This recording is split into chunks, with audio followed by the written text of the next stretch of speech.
Not so long ago, my Korean husband threw me out in the rain after calling me ugly. He took my daughters. He tried to erase me. But a stranger, another Korean man, appeared when I had nothing. Han Dae-won, a billionaire CEO who'd been watching from the shadows for 4 years. He gave me a hotel room, a lawyer, a job, hope. But now, standing outside this courtroom, I realize the real battle is just beginning. Because winning custody means facing my past, confronting the mother who never believed in me, and deciding if I can trust a man who claims he's been waiting for me since we met for 20 minutes 4 years ago. Is he my savior? Or my next mistake? Either way, today everything changes. Let's finish this. Chapter 1. The courthouse steps felt like standing at the edge of a cliff. Monday morning. 9 a.m. Everything I'd fought for in the past 3 weeks came down to the next few hours. I stood there in the burnt orange dress Daewon had bought me in Seoul. The one that made my brown skin glow. The one that made me feel like I could be someone other than the broken woman Theo had created. My natural curls were styled perfectly, bouncing with each nervous breath. The girl's lawyer, Erica Vondra, had told me, "Look powerful. Look like a woman who deserves her children." I was trying. Beside me, Daewon adjusted his tie for the 3rd time. He'd been quiet during the car ride over, his jaw tight with tension I'd never seen before. We'd spent the night going over strategy with Erica, reviewing Veronique's videos, preparing for every possible attack Theo's lawyer might launch. But nothing could have prepared me for the knot of anxiety currently choking me. "Breathe," Daewon said quietly, his hand finding the small of my back. "Just breathe." I tried, failed, tried again. "What if it's not enough?" The words tumbled out before I could stop them. The videos, the evidence, all of it. What if Judge Morrison looks at me and sees exactly what Theo wants him to see? An unstable black woman who ran to the first man who'd have her? Daewon turned me to face him, hands on my shoulders. We were standing on a public courthouse steps, with press already gathering. But he didn't seem to care. "Look at me," he said. "Really look at me." I did. His dark eyes were intense, focused completely on me. "You are not unstable. You are not lucky to be chosen. You are not less than." Each word was deliberate, firm. "You are a mother fighting for her children. You are a designer who created something beautiful from nothing. You are a woman who refused to stay down when someone tried to destroy her. That's who Judge Morrison is going to see. Because that's who you are." I could feel my eyes become glossy with tears. "And if he doesn't? Then the system is broken, but you're not." He squeezed my shoulders gently. "Now come on, let's go win this." We walked through the courthouse doors into chaos. Press was everywhere despite the family court restrictions. Cameras, microphones, shouted questions blending into white noise. Erica appeared like a shark cutting through water, her platinum blonde hair severe, her expression all business. "They're already inside," she said without preamble. "Theo, his lawyer David Grayson, Theo's mother with the girls. Judge Morrison wants to start promptly at 9. "The girls are here?"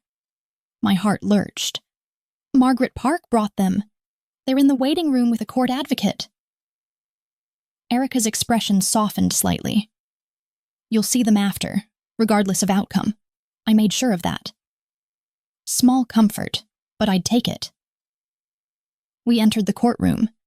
It was smaller than I'd imagined. Wood paneling, fluorescent lights, the kind of institutional beige that screamed bureaucracy. Theo sat at the plaintiff's table with David Grayson, both in expensive suits, both looking confident. When Theo saw me, something flickered across his face. Surprise? Appreciation? Then it was gone. replaced by cold calculation. I'd worn this dress on purpose. The burnt orange that made my skin luminous, that celebrated rather than apologized for my body. I'd left my hair natural and big. I'd worn minimal makeup because I was done hiding. If Theo thought I'd come here looking broken, he was wrong. We took our seats. Daiwin sat behind me in the gallery, close enough that I could feel his presence. He'd wanted to sit with me at the table, but Erica had forbidden it. The bailiff entered. All rise for the Honorable Judge Raymond Morrison. Judge Morrison was exactly what I'd feared. Late 60s, white, with the kind of weathered face that suggested he'd been doing this job since before I was born. He sat, shuffled papers, and looked at both tables with sharp eyes. Please be seated. His voice was gravelly. This is an emergency custody hearing in the matter of Park versus Park. Mr. Grayson, you filed for full custody of the minor children. Present your case. David Grayson stood, and I was reminded why Erica had called him a shark. Mid-50s, perfectly groomed, with the kind of voice that made everything sound reasonable and true. Your Honor, my client Theodore Park is deeply concerned about the welfare of his daughters, Oriana and Delphine. On the night of September 15th, Mrs. Park abandoned the family home following a heated argument. She left her children, 4-year-old girls, sleeping upstairs, with no explanation, no plan for their care. That's not, I started, but Erica's hand clamped on my arm. Grayson continued smoothly. Within hours of leaving, Mrs. Park moved into a luxury hotel with a man she claims is merely a business associate, Mr. Han Daewon of Hansung Group. She has been cohabitating with Mr. Han since that night. Under the table, my hands were shaking. I clasped them together, nails digging into palms. We have testimony from the security guard who witnessed Mrs. Park leaving voluntarily. We have testimony from Mr. Park's mother regarding Mrs. Park's struggle with the demands of motherhood. And we have audio evidence suggesting Mrs. Park's mental state was severely compromised. He tapped his tablet. My own voice filled the courtroom. I can't do this anymore. I just can't. The words were raw with exhaustion, stripped of context. I remembered that night, Delphine burning up with fever, Oriana having nightmares, 36 hours without sleep. I'd said those words at 3 a.m., delirious and overwhelmed, but never meaning I wanted to give up my children. But no one in this courtroom knew that. They just heard a mother saying she couldn't do it anymore. Judge Morrison was writing notes. Under the table, my hands found each other again, squeezing, trying to anchor myself.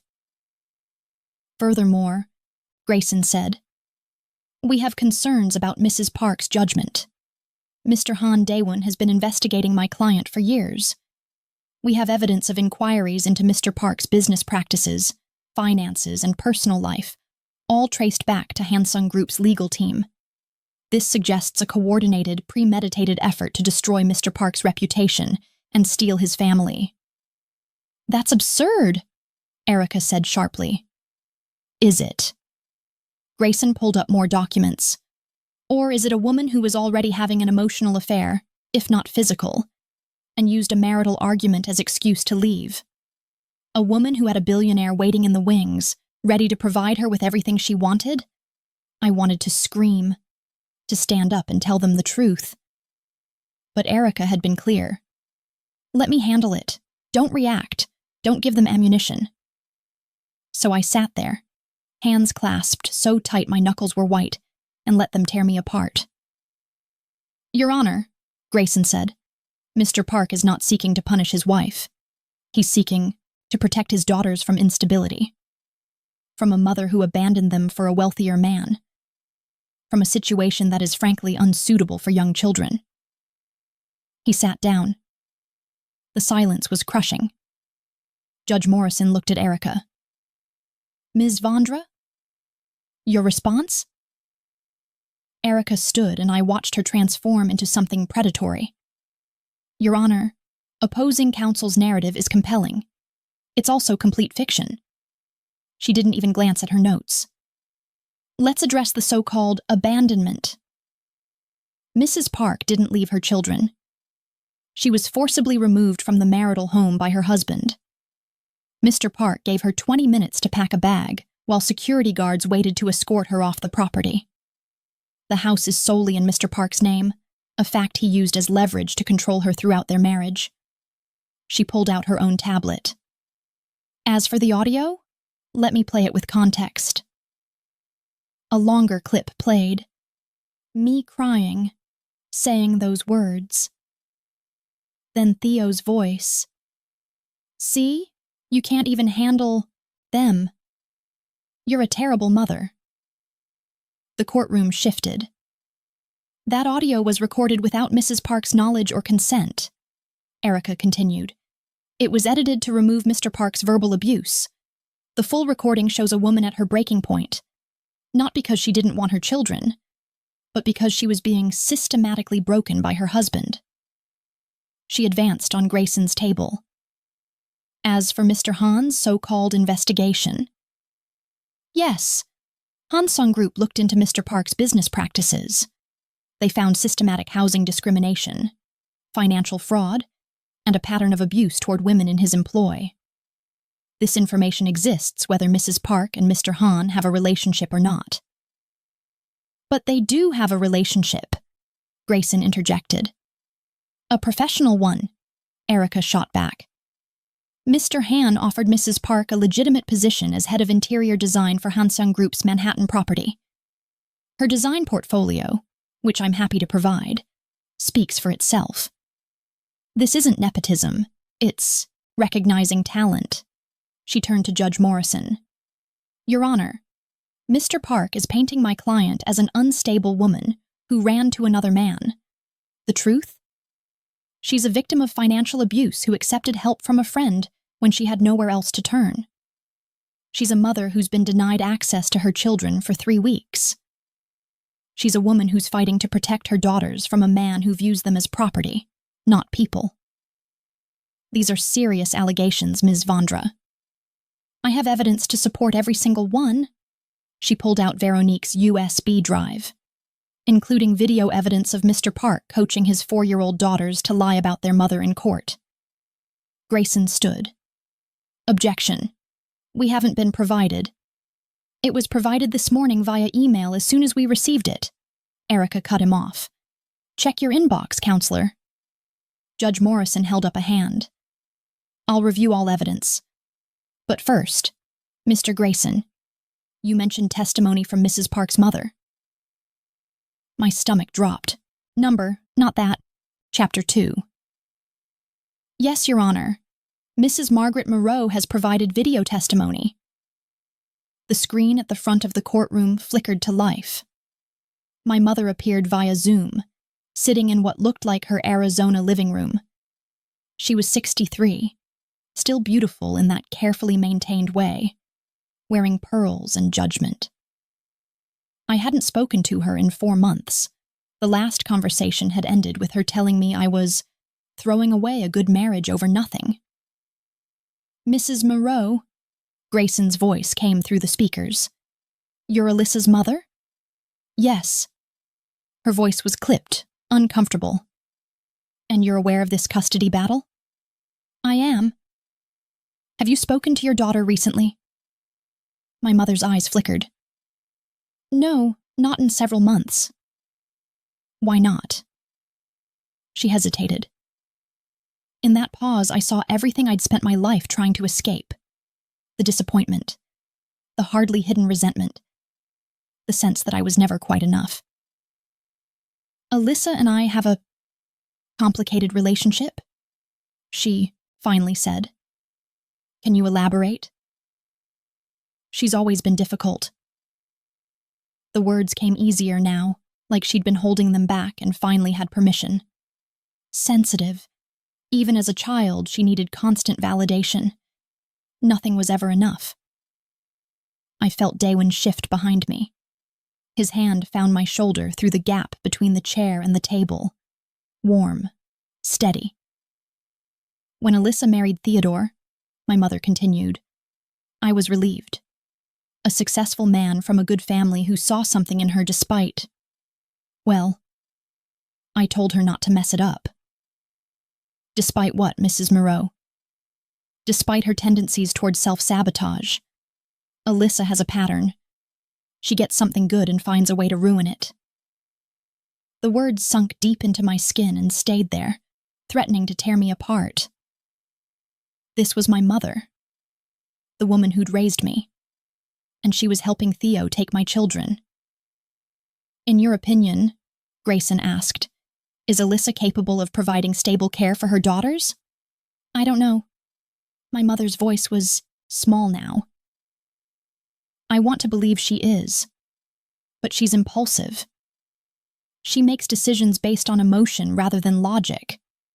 And this thing with the Korean businessman, it's exactly the kind of poor judgment I've always worried about. Judge Morrison was writing furiously. The video cut off. I sat there, unable to breathe. My own mother had just told a judge I wasn't fit to raise my children. Daewon's hand tightened on my shoulder. Erica leaned close. We'll address this, I promise. But how do you address your own mother calling you inadequate? How do you fight that? Ms. Vondra, Judge Morrison said, do you have counter-testimony? I have something better, Your Honor. I have the truth. She stood. But first, I'd like to call the children. Absolutely not, Grayson said. These children are 4 years old. And they're the ones most affected by this decision, Erica interrupted. They have a right to be heard, even at 4. Judge Morrison considered. I'll allow it. Briefly, but I'll question them myself. No leading, no coaching from either side. The courtroom doors opened. Margaret Park entered with Oriana and Delphine. My heart stopped. 3 weeks. I hadn't seen them in 3 weeks, and they looked different. Older somehow. Oriana's hair was in tight braids instead of the loose puffs she preferred. Delphine wore a dress I'd never seen. Formal, expensive, not her usual purple. They looked like little dolls dressed up by someone who didn't know them. Mommy! Oriana saw me and started to run. Margaret caught her. Oriana, no! You have to talk to the judge first. Oriana's face crumpled, but she obeyed.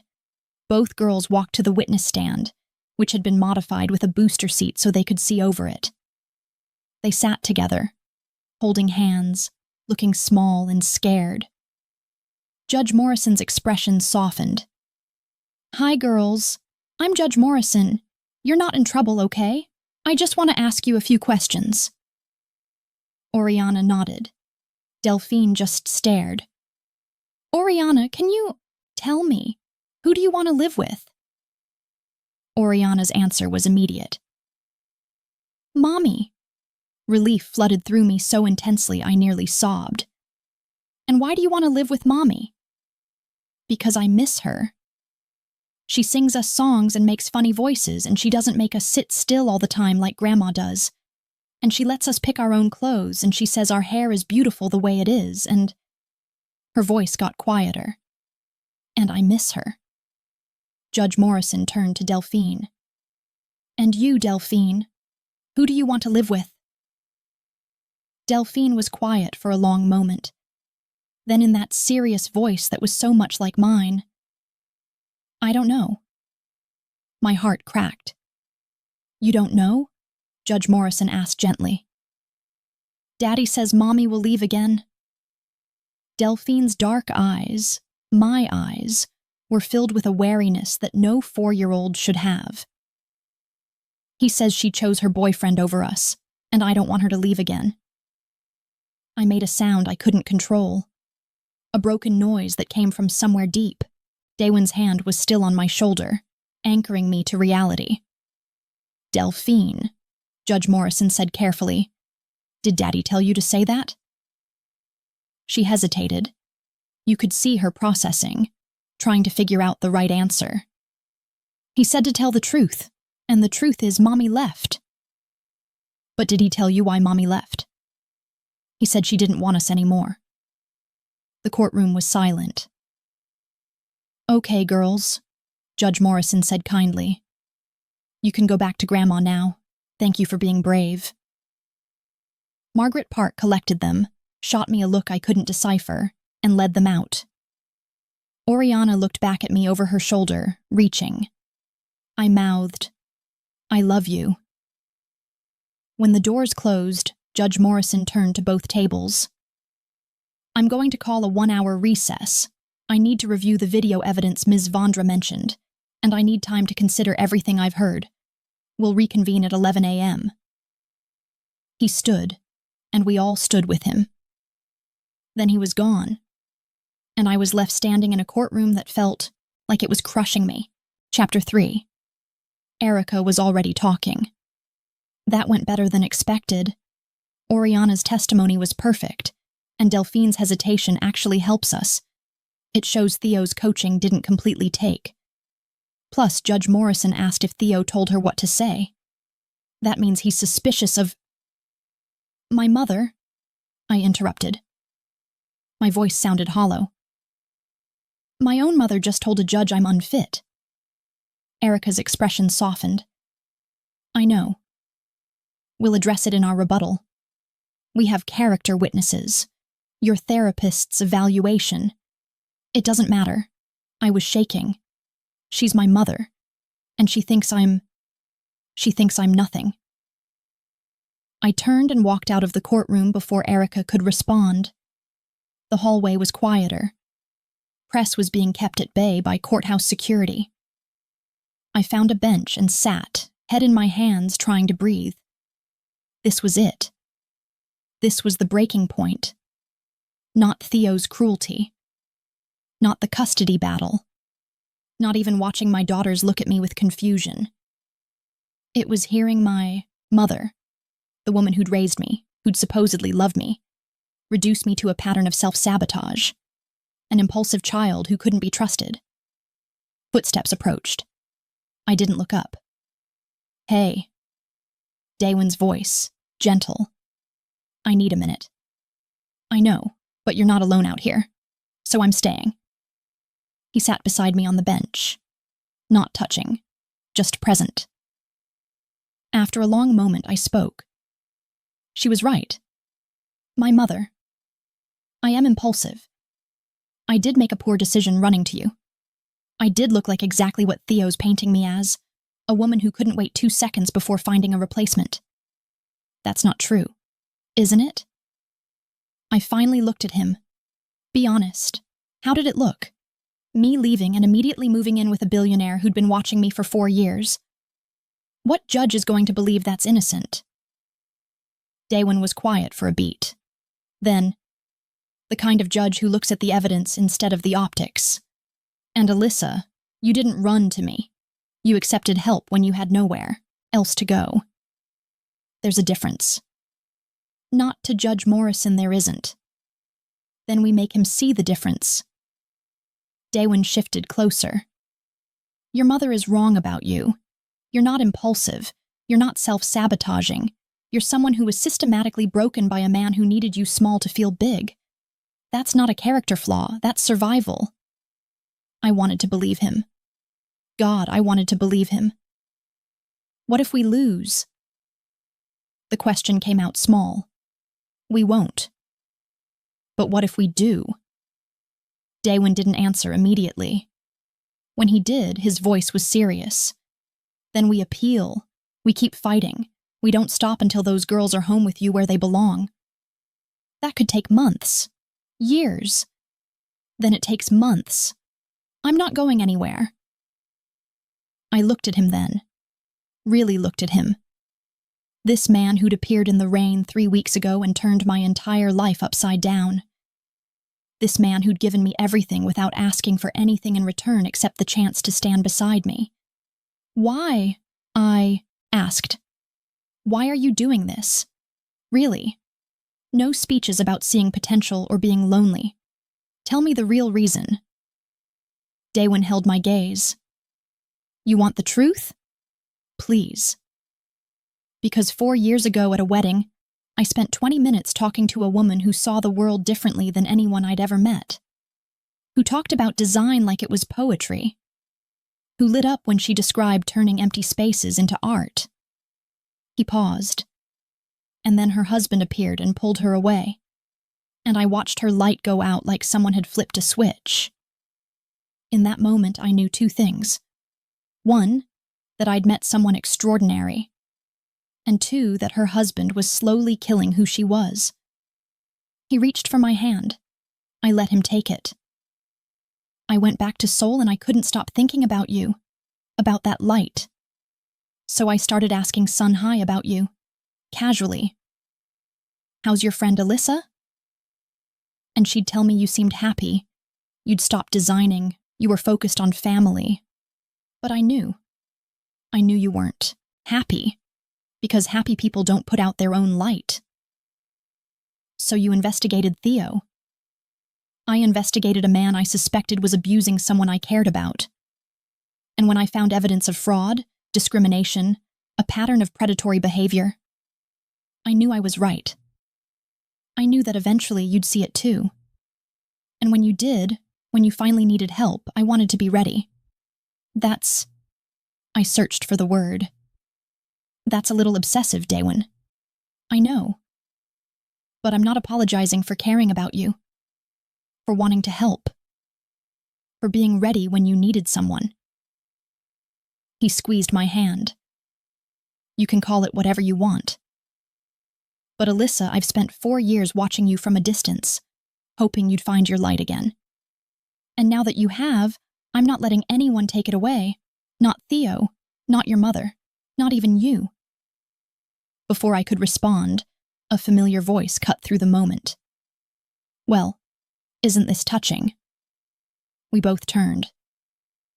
Theo stood 10 feet away, alone for once. No David Grayson, no Margaret Park. Just him in his expensive suit, looking at us with something I couldn't quite name. What are you doing out here? I stood, putting distance between Daewon and myself.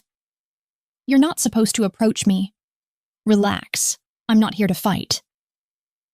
Theo took a step closer, and I saw it then. He looked tired, older than his 38 years. I wanted to talk to you, alone, but I see that's not possible anymore. Daewon stood, positioned himself slightly in front of me. Say what you came to say and leave. Theo's jaw tightened. 5 minutes. That's all I'm asking. Alyssa, please. I should have said no. Should have walked away. But something in his voice, a vulnerability I hadn't heard in years, made me hesitate. I'll be right inside, Daewon said quietly, looking at me. Shout if you need me. He left, though I could see him through the courtroom doors, watching. Theo and I stood there in the hallway, two people who'd once promised forever, now strangers. You look good, he said finally. That dress, your hair. You look more like yourself than you have in years. What do you want, Theo? He ran a hand through his hair, a gesture I recognized from 7 years of marriage. He did it when he was nervous. I want to make you an offer, before Judge Morrison comes back, before this gets uglier. An offer. Joint custody, 50-50 split, reasonable child support, fair division of assets, more than the prenup allows. He stepped closer. You end whatever this is with Han. You stay out of the public eye. You don't make me look like the villain, and we both walk away with our daughters. I stared at him. You're serious. Completely. His eyes held mine. I'm not a monster, Alyssa. I don't want to destroy you, I just want my family protected. Protected from what? From this. He gestured vaguely. From you making impulsive decisions? From you bringing a stranger into my daughter's lives? From you... He stopped himself. From me what? Theo. Say it. From you doing exactly what your mother said you'd do. Self-sabotaging. Burning down everything good in your life because you can't handle being stable. The words were a slap. I'm offering you a way out, Theo continued. A way to keep your dignity, keep your girls, and move on. All you have to do is walk away from him. Why? I asked. Why does it matter so much if I'm with Daewon or not? You don't want me. You made that clear when you threw me out for Veronique. Something flickered across Theo's face. It's not about wanting you. It's about our daughters seeing their mother with another man, a Korean man. It makes me look replaceable? The word came out sharp. It makes you look replaceable. That's what this is really about. Not the girls. Your ego. That's not. You can't stand it, can you? That I found someone else. That I didn't fall apart without you. That I'm actually thriving. I stepped closer, feeling powerful for the first time since walking into this courthouse. You wanted me broken, Theo. You spent years breaking me, and when I finally escaped, you wanted to make sure I stayed broken. But I didn't. I built myself back up, and that terrifies you. Theo's mask slipped. I saw real anger there. You think you've won? You think Han is your knight in shining armor? He's been investigating me for years, Alyssa. Years. What kind of man does that? What kind of obsession? The kind that cared enough to look, I interrupted. The kind that saw you were hurting me and wanted to be ready to help when I finally saw it too. You call it obsession. I call it someone who actually gives a damn. Take the deal, Theo said, voice hard now. Because if you don't, I'm going to make sure you lose. Grayson has more. More audio, more testimony, more evidence that you're unstable. You think hearing your mother call you inadequate was bad? Wait until you hear what else we have. I don't care. Yes, you do. Because you're about to sit in that courtroom and watch me tear apart every single piece of your character. Every flaw, every mistake, every moment where you were less than perfect. And when I'm done, Judge Morrison is going to give me full custody. And you're going to get supervised visitation. 2 hours a week. With a court-appointed monitor. Is that what you want? My hands were shaking, but I didn't back down. What I want is for you to get the hell away from me. Last chance, Alyssa. My answer is no. I'm not walking away from Daewon. I'm not disappearing to make you comfortable. And I'm definitely not taking parenting advice from a man who threw his wife out on their anniversary. Theo's expression went cold. You're going to regret this. The only thing I regret is not leaving you sooner. He turned and walked away. I stood there, shaking, feeling like I'd just survived a hurricane. The courtroom doors opened. Daewon appeared. You okay? No, but I will be.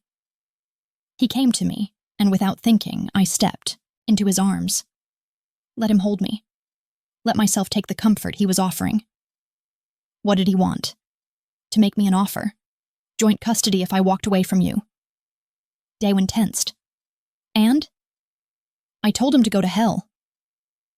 I felt Daewon smile against my hair. That's my girl. Before I could respond, Erica appeared. They're calling us back in. Judge Morrison is ready. This was it. Whatever happened next would determine everything. Chapter 4. We walked back into the courtroom together.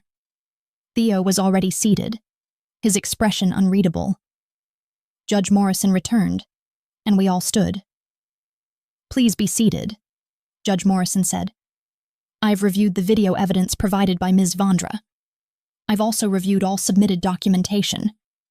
I have questions before I make my preliminary ruling. My heart was pounding so hard I could hear it. Ms. Vandra, Judge Morrison said.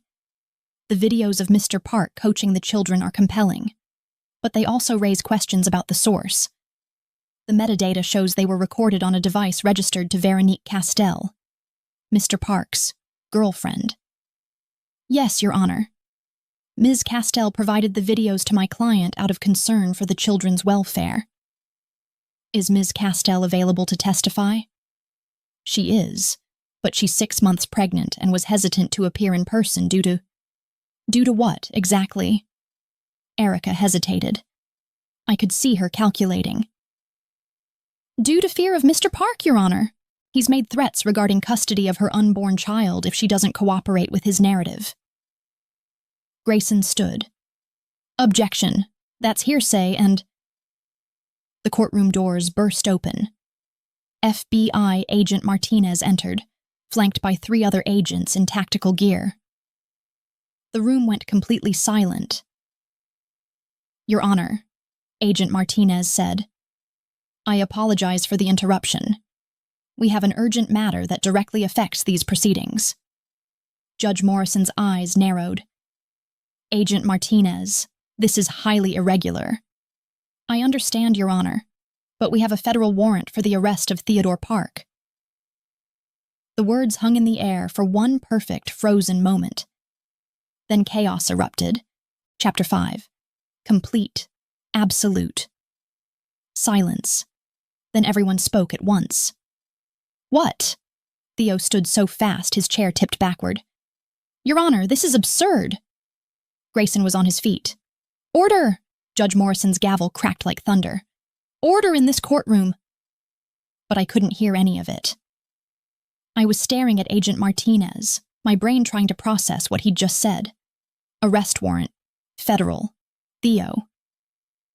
2 agents moved toward Theo's table. He backed up, hands raised like he was being robbed.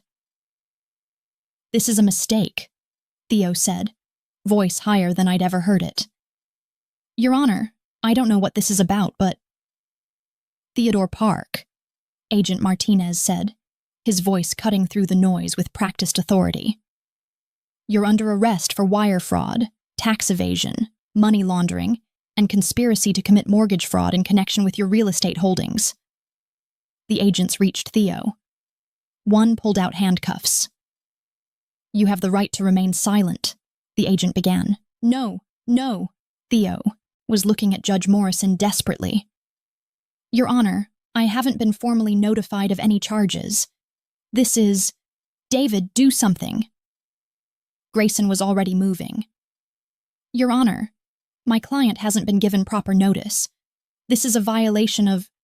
Your client has been under federal investigation for 18 months. Agent Martinez interrupted. The indictment was unsealed at 8 a.m. this morning. Mr. Grayson, you should have received notification via email to your office.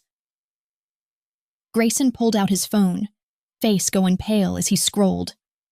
I sat frozen, watching this unfold like a movie I wasn't actually in.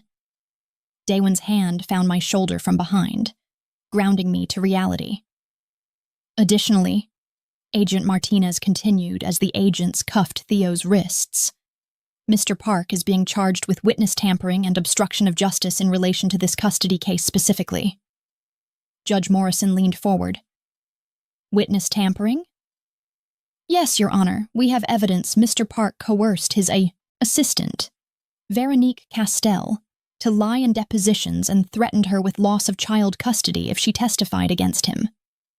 We also have evidence he illegally recorded his wife without her knowledge or consent, in what appears to be an attempt to fabricate evidence of mental instability.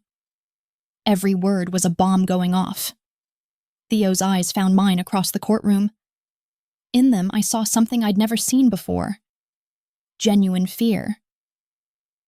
Your Honor, he started. Mr. Park, Agent Martinez said firmly, I strongly advise you to stop talking. But Theo had lost it. His carefully constructed mask was crumbling in real time. This is her fault.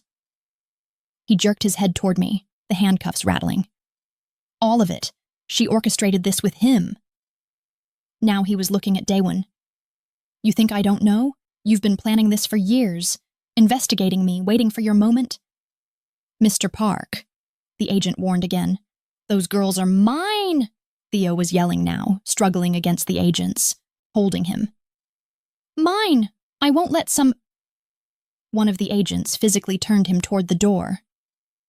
Your Honor, Erica was on her feet, and I could hear the barely contained excitement in her voice.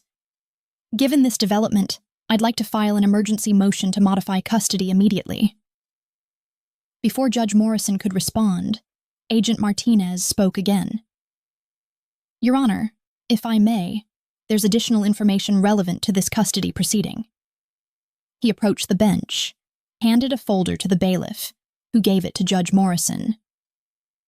What we found goes beyond housing discrimination, Agent Martinez said.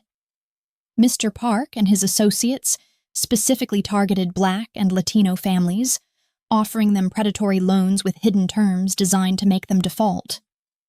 When they did, Mr. Park would seize the properties and flip them for profit. We've identified 47 families who lost their homes this way.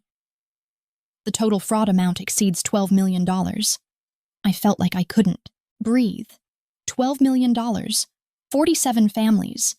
Judge Morrison was reading the documents, his face getting progressively redder. But what's most relevant to this case, Your Honor, Agent Martinez continued, pulling out another document, is what we found on Mr. Park's personal computer during the execution of our search warrant this morning. He read from the paper. These are direct quotes from files found on Mr. Park's laptop, dated over the past 8 months. Recording a crying at 3 a.m. will edit to remove context about sick kids. Sounds like mental breakdown. Mother-in-law agreed to testify against A for $50,000.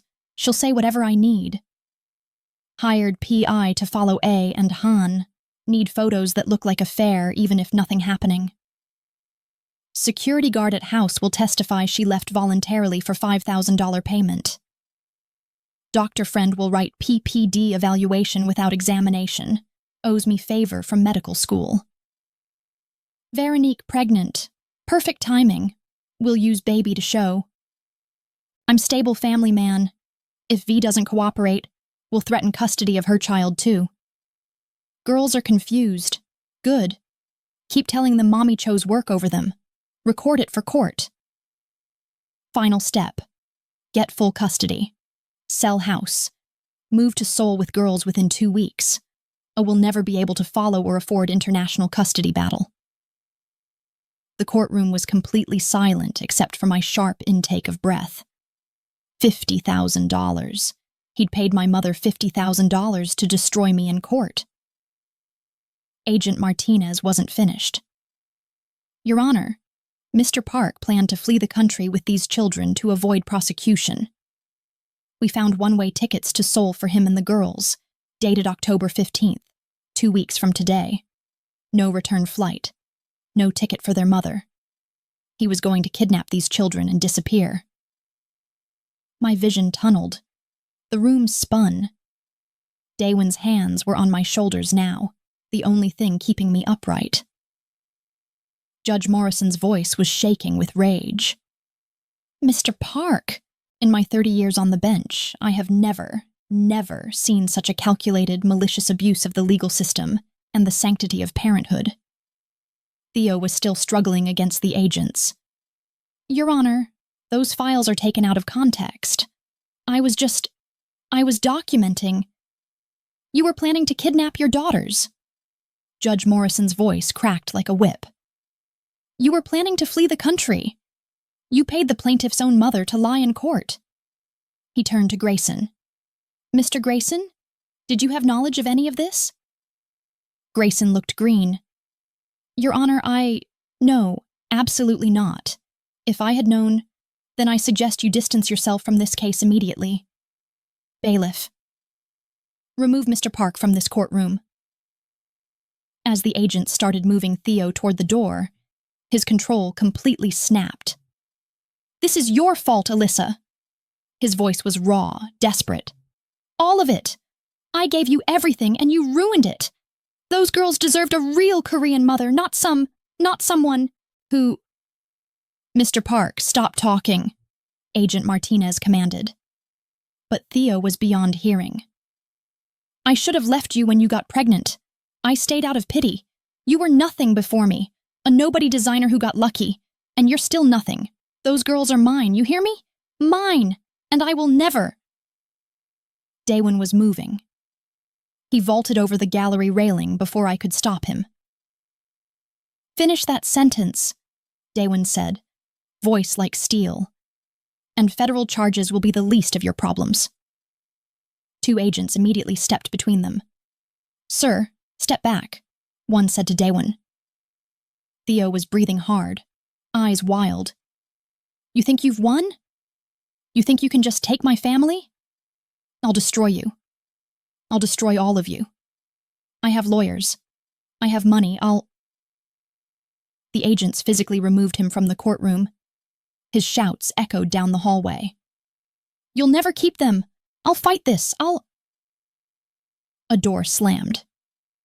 Silence. Chapter 6. I sat there, unable to move, unable to process. This couldn't be real. This couldn't be happening. Judge Morrison was breathing heavily, trying to regain his composure. "Ms. Vondra, your emergency motion is granted." Erica squeezed my shoulder. Judge Morrison looked directly at me. "Mrs. Park? Or should I say Ms. Miro, I owe you an apology. This court nearly failed you and your daughters spectacularly." I couldn't speak, could barely breathe. Based on the evidence just presented, and Mr. Park's own documented plans to flee the country with these children, I am granting you, Alyssa Miro, full legal and physical custody of Oriana and Delphine Park, effective immediately. The words didn't land at first. They just hung in the air, impossible to believe. Full custody, immediately. Furthermore, Judge Morrison continued, his voice still tight with anger. Theodore Park's parental rights are hereby suspended, pending the outcome of his criminal trial. He will have no contact with the children, not supervised, not unsupervised, no contact, until such time as this court determines he is not a danger to their welfare. My hands flew to my mouth. Additionally, I am referring Mr. Park's attorney, David Grayson, to the State Bar for investigation. The legal tactics employed in this case suggest possible knowledge of his client's schemes. Grayson stood pale. "Your Honor, I assure you I had no knowledge." "Save it for the bar investigators, Counselor." Judge Morrison turned back to me, and his expression softened. "Ms. Moreau, I want you to know something. I have 2 daughters of my own. If any man ever treated them the way Mr. Park treated you, with such calculated cruelty, such systematic abuse, I would hope they'd have your strength to fight back." He paused. "You are an exceptional mother. Don't let anyone tell you otherwise, especially not your own mother." I was crying now, couldn't stop the tears even if I wanted to. "Your daughters are going home with you today," Judge Morrison said. "Where they belong. This court is adjourned." The gavel came down. For a moment, I just sat there, frozen. Then Erica was pulling me up, hugging me, and I was sobbing into her expensive suit jacket. "You did it," she was saying. "Oh my God, Alyssa, you did it. You won. You won." Daewon was there suddenly, and Erica stepped back. He pulled me into his arms and I collapsed against him, shaking with sobs that were half relief, half disbelief. "I won," I said into his chest. "I actually won." "You won," he confirmed, his arms tight around me. "They're yours. They're coming home." Around us, the courtroom was chaos. Press had somehow gotten word. I could hear shouting from the hallway. Grayson was frantically packing his briefcase. Agent Martinez was speaking with Judge Morrison. But I didn't care about any of it. I had my daughters back. "Where are they?" I pulled back from Daewon. "Where are Oriana and Delphine?" "Still in the waiting room with the advocate," Erica said. "But Alyssa, before you see them, we need to talk about what happens next. The press outside is—" "I don't care about the press." "You should. This is going to be everywhere. The arrest, the custody ruling, everything." She was already on her phone. "We need to control the narrative before—" "Erica." I stopped her. "I appreciate everything you've done, truly. But right now, I need to see my daughters. Everything else can wait." She studied me for a moment, then nodded. "Okay, but after we talk." There are things you need to know about how to handle this going forward. I agreed, but I was barely listening. I was already moving toward the door. The hallway was pandemonium. Press everywhere despite courthouse restrictions, cameras, microphones, people shouting questions. Ms. Miro, how do you feel about the verdict? Did you know about your husband's criminal activity? Is it true he was going to kidnap your children? What's your relationship with Daewon Han? Security was trying to maintain order, but it was chaos. I pushed through, Daewon and Erica flanking me, until we reached the family waiting room. Margaret Park was inside with Oriana and Delphine. She stood when I entered, her face unreadable. Alyssa, she said stiffly. The court advocate told me the outcome. Congratulations. I couldn't even look at her. Couldn't process that she'd been paid to destroy me. My attention was entirely on my daughters. They were sitting on a small couch, coloring. Oriana saw me first. Mommy! She dropped her crayons and launched herself at me. I caught her, lifted her even though my arms were shaking, and held her so tight she squeaked. Mommy, I can't breathe. Sorry, baby, sorry. I loosened my grip but didn't let go. Couldn't let go. Delphine approached more slowly, her expression cautious. Mommy? She said softly. Are you crying? Happy tears, sweetheart. The happiest tears. Does that mean we're going home with you?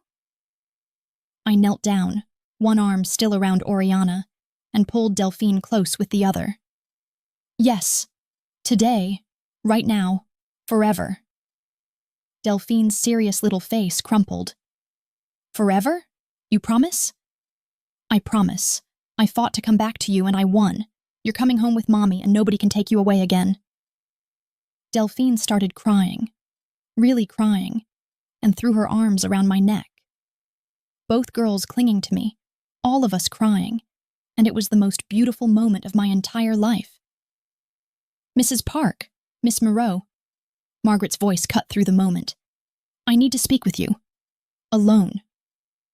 I looked up at her, still holding my daughters. No. Please, it's important. Anything you have to say, you can say in front of them. I stood, a daughter on each hip even though they were getting too big for it. Or better yet, don't say it at all. Alyssa, no, I'm done listening to you tell me who I am. I know who I am. I'm a mother who just won her children back. I'm a designer who created something beautiful. I'm a woman who refused to stay down when someone tried to destroy her. Margaret's eyes filled with tears. I was trying to protect you. By helping him take my children, I adjusted my grip on the girls. Now, if you'll excuse me, I'm taking my daughters home. I walked past her, out of the waiting room, back into the chaos of the hallway. The press surged forward, but Daewon and Erica created a barrier. Security helped clear a path to the courthouse exit. Outside, the steps were packed with cameras and reporters. The afternoon sun was bright after the fluorescent courtroom lighting. I stood there with my daughters, Daewon beside me, and faced the cameras. Ms. Moreau, a reporter shoved a microphone forward. Can you comment on the verdict? I looked at Erica. She nodded slightly. This was my moment. 3 weeks ago? I said, and my voice carried across the crowd. My husband told me I became ugly after kids. He threw me out of our home. He took my daughters from me. He tried to convince the world and them that I was unstable, unfit, not enough. The cameras were all on me. I could see my face on phone screens as people live-streamed. Today the truth came out. Not because I'm special, but because I refused to stay silent. Because I refused to believe the lies he told about me. Because I fought. I looked down at Oriana and Delphine. They were watching me with wide eyes. To every woman watching this who's been told she's not enough, you are enough. You always were. The problem was never you. And to my daughters, I knelt down to their level, not caring about the cameras. Mommy's not ugly. Mommy's not broken. Mommy is strong. And you can be strong too. Never let anyone make you feel small. Ms. Moreau, another reporter, will you pursue civil charges against your ex-husband? That's a question for my lawyer. I stood up. But what I will say is this. I'm not interested in revenge. I'm interested in healing. For me and for my daughters. What about Mr. Han? A reporter gestured to Daewon. Daewon stepped forward slightly, his hand finding the small of my back. A gesture of support, not possession. Ms. Moreau and I are close, he said, his voice calm and professional. Anything beyond that is between us and not for public consumption. But what I can say is that I have never met a stronger, more resilient person in my life, and supporting her through this has been my honor. He looked at me when he said it, and the cameras caught everything. The tenderness in his eyes, the way I leaned into him slightly, the way my daughters looked at him with trust. One more question, a reporter called out. Ms. Moreau, what's next for you? I looked at the crowd, at all these strangers who'd be dissecting my life on social media tonight. Then I looked at my daughters. I'm going home, I said simply. We're going to order pizza, watch a movie, and sleep in our own beds. Everything else can wait. Daewon's driver pulled up, the same black Mercedes from that first night in the rain. We got in, security holding back the press, and the door closed on the chaos. Inside the car, silence. Chapter 7. Oriana and Delphine were in their car seats. Daewon had thought of everything. I was between them, holding both their hands. Mommy, Oriana said quietly, why were all those people taking pictures? Because what happened today was important, baby. But you don't need to worry about them. Is Daddy really going to jail? Delphine asked, her voice small. I looked at Daewon, who was watching us with gentle eyes. He nodded slightly. Tell them the truth. Daddy made some really bad choices, I said carefully. He hurt a lot of people, and when grown-ups hurt people, they have to face consequences. So yes, Daddy is probably going to jail for a while. Did he hurt you? Delphine's dark eyes, so much like mine, were too knowing for a 4-year-old. Yes, sweetheart, he did. I'm sorry, Mommy. I pulled her close. It's not your fault. None of this is your fault. Daddy loves you both very much, but he forgot how to show love in a healthy way. That's his problem to fix, not yours. Will we ever see him again? Oriana asked. Maybe someday, when he's better, when he's learned how to be the daddy you deserve. But right now it's just us. Is that okay? Both girls nodded. The car pulled up to my Tribeca building. Our building. Home. You ready? Daewon asked softly. More than ready. We got out, Daewon carrying both girls' overnight bags that Margaret had packed. Inside the lobby, up the elevator, down the hallway to apartment 4307. I unlocked the door and we stepped inside. Welcome home, girls, I said. Oriana and Delphine ran through the apartment, exploring rooms they'd only seen briefly before. Their squeals of delight echoed off the walls as they discovered their bedrooms. Purple for Delphine, yellow for Oriana, exactly as promised. Mommy! Mommy, come see! Oriana was bouncing. It's perfect! I followed them, watched them explore every corner of their rooms, claiming this space as theirs. Daewon stayed in the living room, giving us space. When I came back out, he was standing by the window looking out at the Brooklyn Bridge. Thank you, I said. He turned. For what? For everything. The apartment, the lawyer, the job offer. For being there, for... My voice cracked. For seeing me when I couldn't see myself. Daewon crossed the room in 3 strides and pulled me into his arms. Not romantic. Just comfort when I needed it most. "You don't have to thank me," he said into my hair. "You did this. You fought. You won. I just stood beside you. You did more than that. Maybe, but Alyssa..." He pulled back to look at me. "Everything I did because I wanted to, not because I expected anything in return. I need you to know that. I do know that. But I also know..." I stopped, trying to find the words. "I also know that I'm not the same person you met in the rain 3 weeks ago. I'm figuring out who I am without him. And I don't know how long that's going to take. Take all the time you need. What if it takes months? What if..." He put a finger gently over my lips. "Then it takes months. I told you, I've waited 4 years. I'm patient." From the bedrooms, the girls' laughter rang out. "I should let you settle in," Daewon said. "You've had enough for one day." "Stay." The word came out before I could stop it. Not stay. Just stay for dinner? The girls would like it, and I took a breath. I would like it too.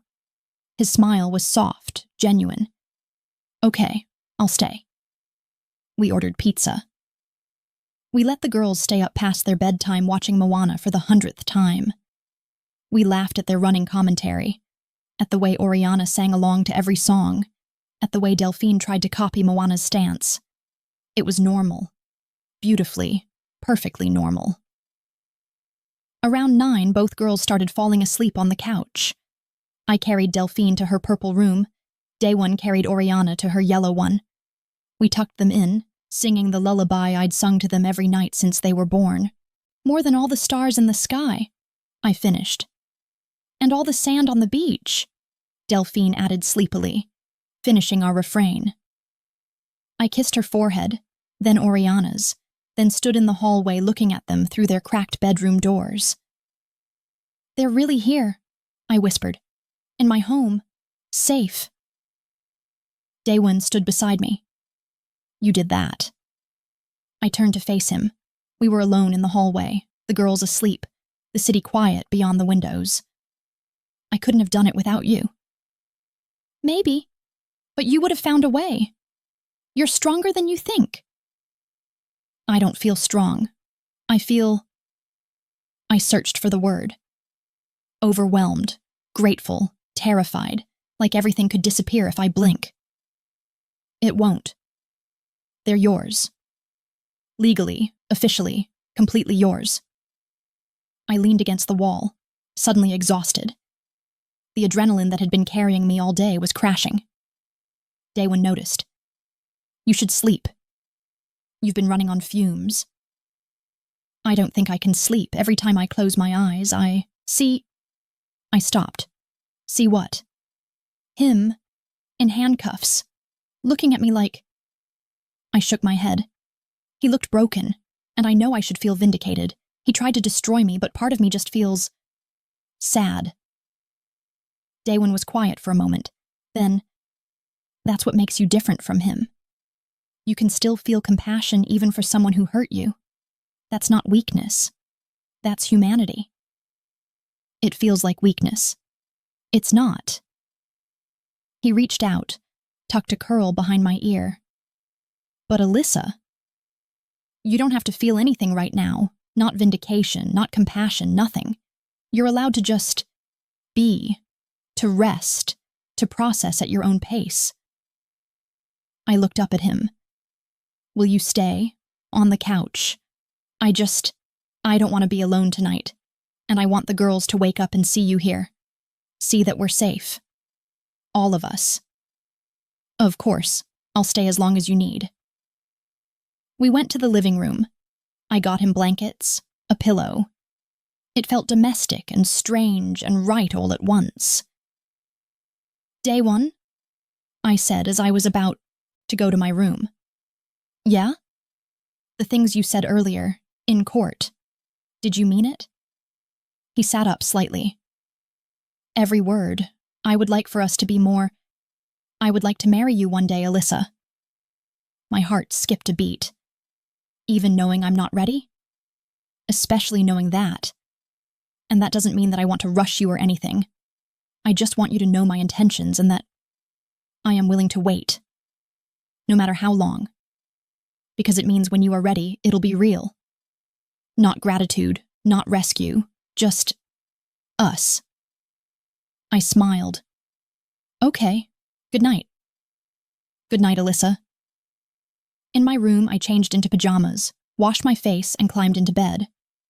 My phone was on the nightstand, and against my better judgment, I looked. The headlines were everywhere. Real estate mogul Theodore Park arrested in shocking courtroom drama. Mother wins custody after FBI reveals husband's fraud scheme. Designer Alyssa Moreau, from devastation to victory in 3 weeks. Korean CEO and designer courtroom scandal. Romantic or manipulative? The comments were mixed. Some were supportive. Many were cruel. The racism was thick and ugly. I put the phone face down and closed my eyes. But sleep wouldn't come. Chapter 8. Around 2 a.m., I gave up. I crept out to the living room, careful not to wake Daewon. But he was already awake, sitting up on the couch with his laptop.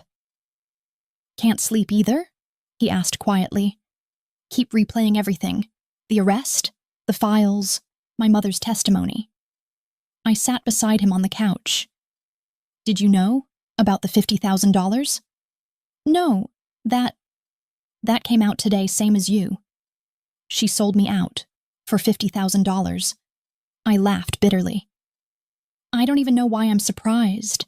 She's been telling me I'm not enough my whole life. This was just her putting a price tag on it. Daewon closed his laptop, giving me his full attention. Tell me about her. About growing up. So I did. Told him things I'd never told anyone, not even Theo. About being the daughter of a teen mom who resented her existence.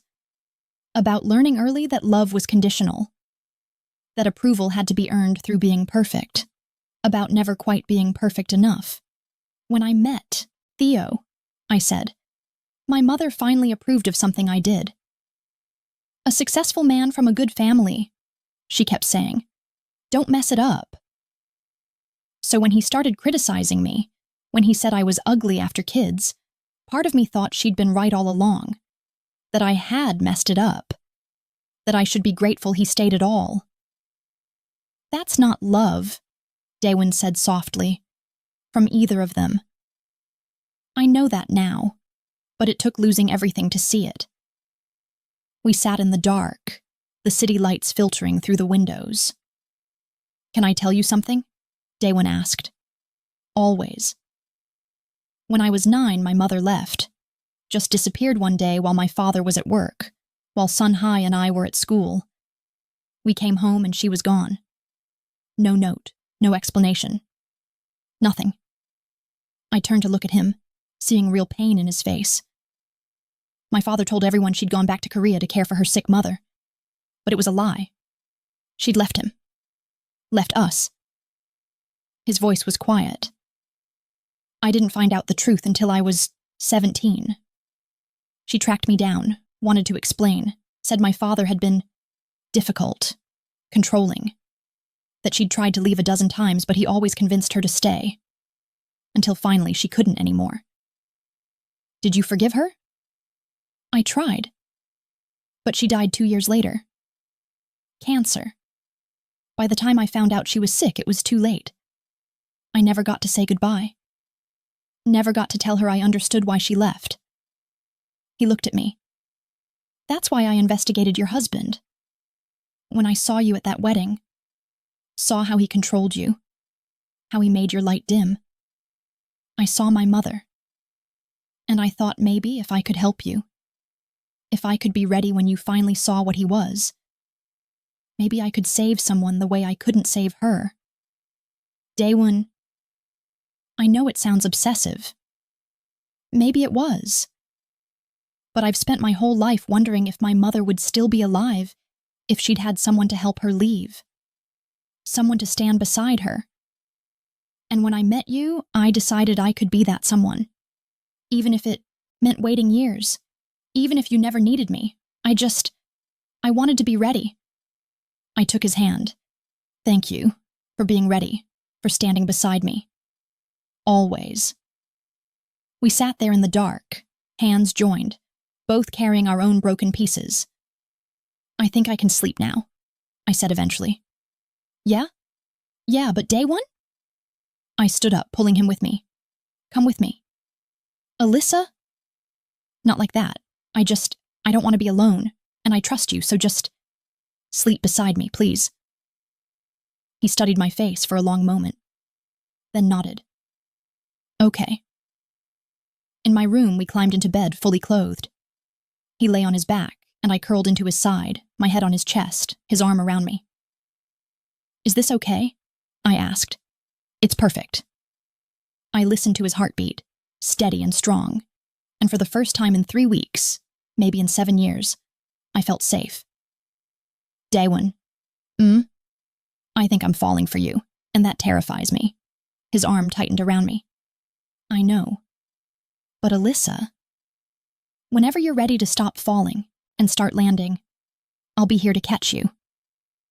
I fell asleep like that, wrapped in his arms, my daughters sleeping safely down the hall.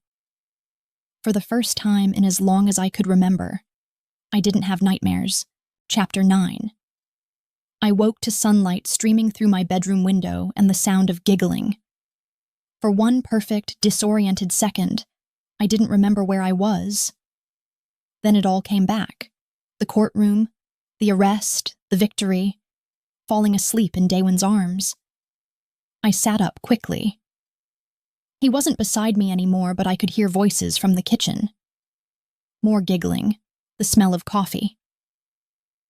I padded out of my bedroom in pajamas, an old NYU design school t-shirt and shorts, following the sounds. The scene that greeted me made my heart do something complicated in my chest. Daewon stood at my stove, shirtless. He must have taken off his dress shirt from yesterday, making pancakes.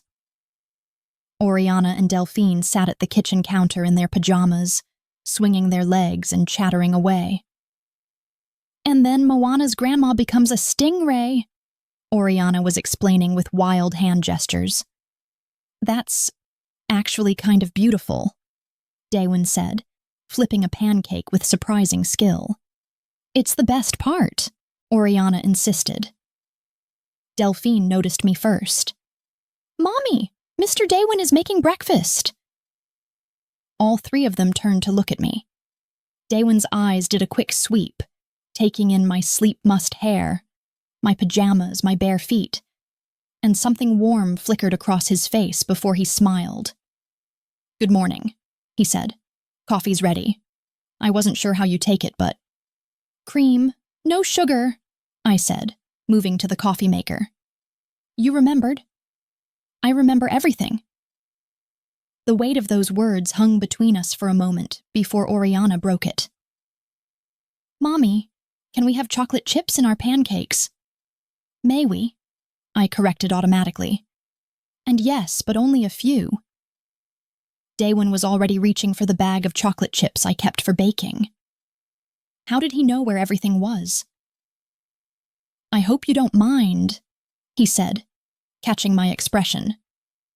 I woke up early and the girls came out asking for breakfast and I didn't want to wake you.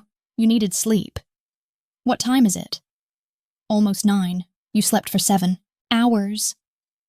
7 hours. I couldn't remember the last time I'd slept that long. I poured coffee, added cream, and leaned against the counter watching Daewon cook in my kitchen like he belonged there. Watching my daughters laugh with him like they'd known him for years instead of weeks. This felt dangerously like a family. Mommy, guess what? Oriana bounced on her stool. Mr. Daewon speaks Korean. He was teaching us. Just a few words, Daewon said, plating pancakes. Annyeonghaseyo, hello. Saranghae, I love you. Gomawo, thank you. Say it again, Delphine demanded. Daewon knelt down to her level. Annyeonghaseyo, Delphine. Annyeonghaseyo, she repeated carefully, her face serious with concentration. Perfect. You're a natural. Can you teach us more? I want to talk to Grandma Margaret in Korean and surprise her. The mood shifted slightly. My daughters still loved their grandmother, still didn't understand that she'd betrayed me, and I wasn't going to poison that relationship, no matter what she'd done. Maybe, I said carefully. But first, let's eat these beautiful pancakes Mr. Daewon made. Breakfast was chaos in the best way. Syrup everywhere, chocolate chips smashed into smiles on plates, both girls talking over each other about everything and nothing. Daewon caught my eye across the table more than once, and each time I saw the same thing. Contentment. He looked happy here. In my tiny kitchen, with my crazy daughters, eating pancakes at 9 a.m. on a Tuesday. After breakfast, I shooed the girls off to brush their teeth. Daewon started cleaning up. You don't have to do that, I said, moving to help. I know, I want to. He rinsed a plate. This is nice, normal. After yesterday's chaos, I needed normal. You needed normal? I laughed. Yesterday you watched my ex-husband get arrested by the FBI. Exactly. This. He gestured around the kitchen. This is better. We cleaned in comfortable silence. When the dishes were done, I finally asked what I'd been wondering since I woke up. Don't you have work? Meetings? A billion-dollar company to run? I pushed everything to next week. He dried his hands on a towel. I wanted to make sure you were okay, that you didn't need anything. Daewon, I can't ask you to. You're not asking. I'm offering. He turned to face me fully. Alyssa, yesterday you won your daughters back. That's huge, but it's also going to be an adjustment for all of you. If I can help make that easier, I want to. By making pancakes and teaching my daughters Korean? If that's what helps, yes. I studied him. This man who'd appeared in the rain and turned my life upside down in the best possible way. This man who looked at me like I was extraordinary instead of difficult. Why? The question slipped out. Why do you care so much? Daewon set down the towel, came closer. We were in my tiny kitchen, close enough that I could see the gold flecks in his dark eyes. Because you matter, he said simply. Because they matter. Because I spent 4 years imagining what you'd be like if someone gave you the space to bloom instead of trying to prune you into submission. And now I get to see it. I get to be part of it. Why would I want to be anywhere else? My breath caught. Daewon, My phone rang, shattering the moment. Erica's name flashed on screen. I should take this, I said reluctantly. Of course, I answered. Erica. Good morning. How are you holding up? Surprisingly okay. The girls are here. We had breakfast. I looked at Daewon, who was giving me space by moving to the living room. It's good. I'm glad. But we need to talk about next steps. The press coverage is extensive, and not all of it is flattering. My stomach dropped. What do you mean? There's a narrative forming that you're a gold digger who orchestrated this whole thing to trade up from one rich Korean man to another. The racial dynamics aren't helping. A black woman with 2 Korean men. You know how this goes. I did know. I'd been seeing the comments last night. What do I do? Nothing right now. Let it die down.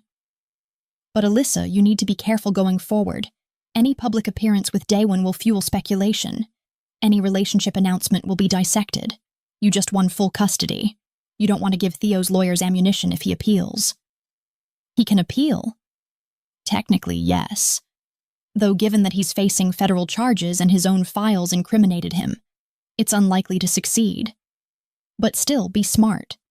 Keep your private life private for now.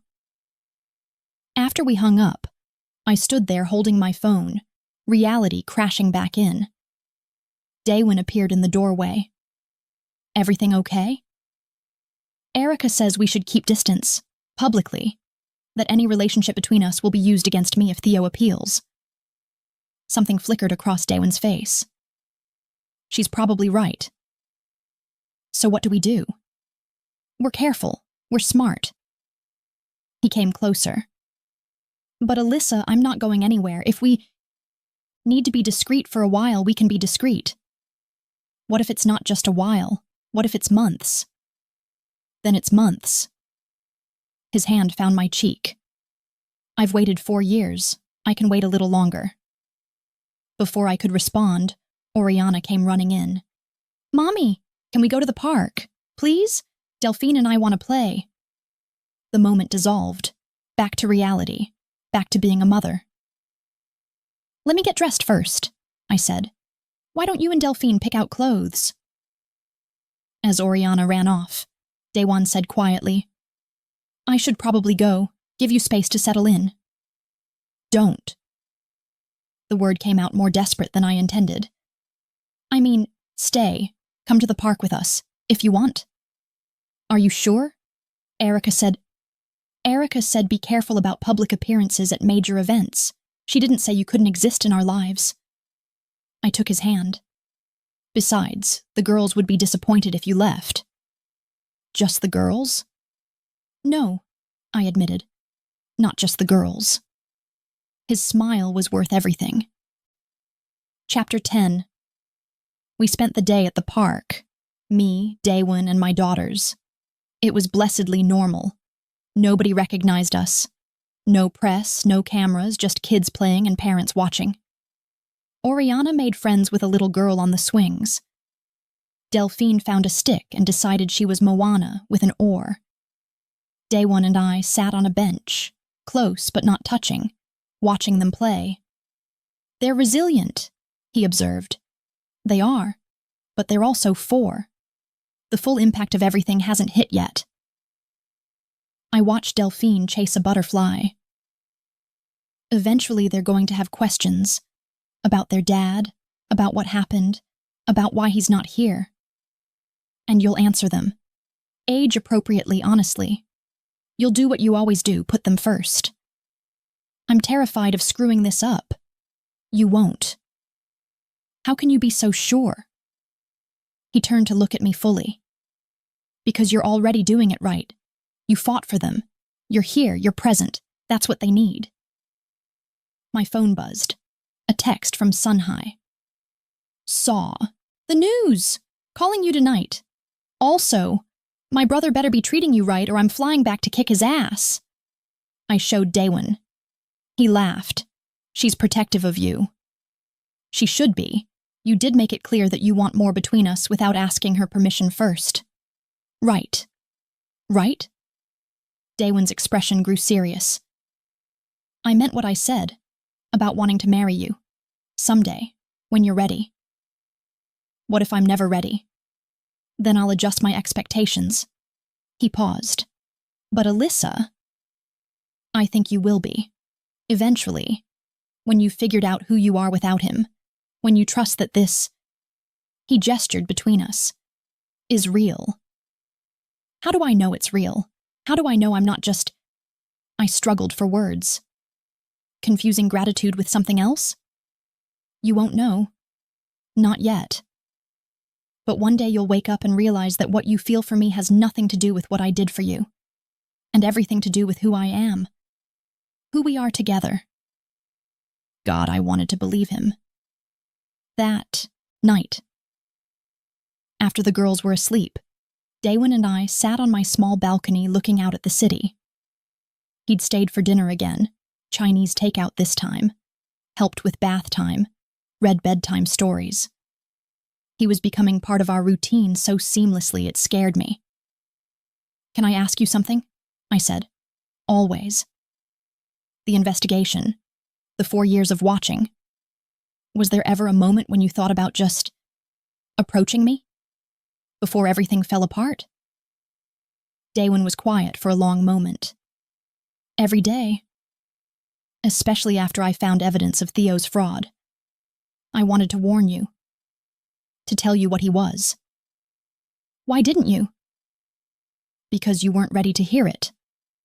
You would have defended him, maybe even told him I was investigating, and he would have destroyed the evidence. I had to wait until you saw it yourself. He looked at me. Does that make me manipulative? Maybe. But I convinced myself I was protecting you. Were you? Protecting me? Or were you just waiting for your chance? Both, he admitted. I was protecting you by gathering evidence in case you ever needed it. But I was also hoping that someday you'd need someone and I could be that someone. That's honest.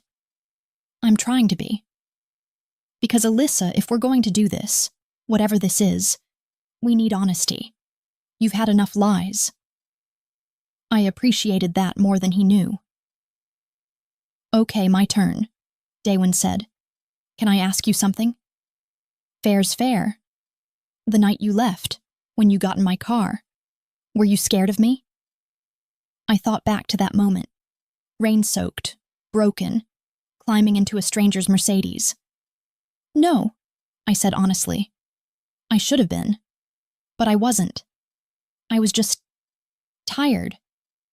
And you looked at me like I mattered, like I was a person, not a problem. I needed that more than I needed safety. And now? Are you scared of me now? I turned to look at him. Yes, but not for the reasons you think. What reasons? I'm scared because you make me want things I didn't think I could have. Stability, partnership, someone who sees me. I took a breath. I'm scared because I'm falling for you and I don't know if it's real or if I'm just Alyssa. He cut me off gently. Stop. Stop analyzing every feeling.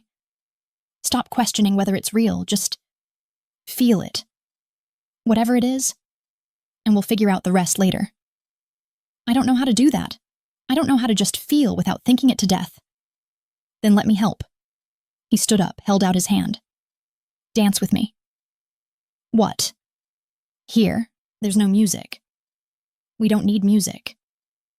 He pulled me to my feet, positioned us in the tiny balcony space, one hand on my waist, the other holding my hand. This is ridiculous, I said, but I was smiling. Maybe.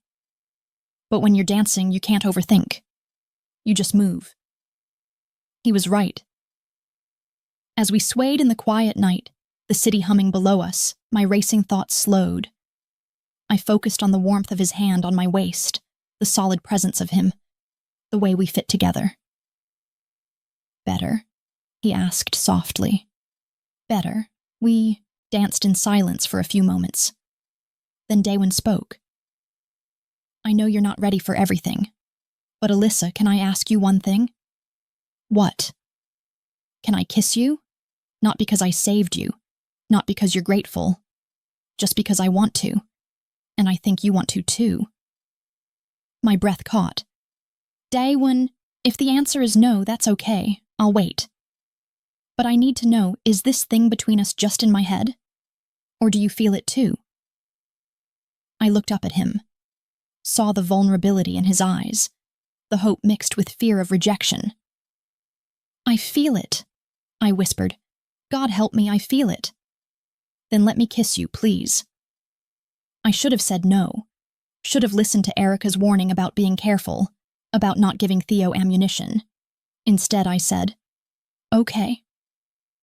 He cupped my face with both hands, gave me one more second to change my mind. I didn't. When his lips met mine, it wasn't desperate or hungry. It was tender. Questioning. A first kiss that felt like a promise. I kissed him back, my hands finding his chest, feeling his heartbeat under my palms. The kiss deepened slowly, his tongue brushing my bottom lip, and I opened for him. This was nothing like kissing Theo. This was... The balcony door slid open. Mommy? We jumped apart like teenagers caught by parents.